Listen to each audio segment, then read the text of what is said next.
Sa ibang balita, tumaas po ang crime volume sa Quezon City ngayong taon. At sa gitna nito, isang lalaki ang patay nang barilin sa Quirino Avenue sa Novaliches. Ang suspect agad tumakas sakay ng motorsiklo.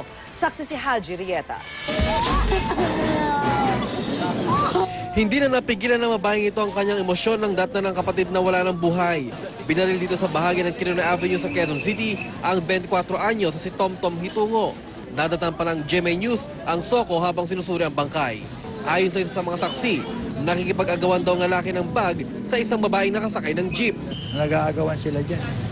Tapos dumating siguro mga 15 minutes, may dumating na tao na nakasombrero. Siya nakialam dyan sa kanila nag-aagawan. Yun. Tapos binaril niya. Agad na pumulos ang namaril, lula ng isang motorsiklo. Natulog pa nga ho yan eh. Tapos kumain pa sila nung manugang ko.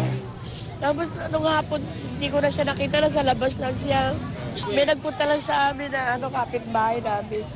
Nasabi na sa gasaan daw, hindi ko na maalam kung patay na pala. Ayon sa soko, isang tama ng bala ng baril sa dibdib ang kumitil sa buhay ng lalaki. Patuloy ang investigasyon ng pulisya. Ayon sa PNP, sa buong Metro Manila, ang Quezon City Police District ang nagtala ng isa sa may pinakamaraming krimen mula Enero hanggang Mayo taong ito. Mas mataas sa parehong panahon noong nakaraang taon. Malaki pa rin ang area ng Quezon City. Kaya nga may mga proposals dyan, katulad niya na dagdagan ng police stations, magdagdag pa ng 2 para mas maganda, mas tutok ang coverage. Ako si Haji Rieta, ang inyong saksi.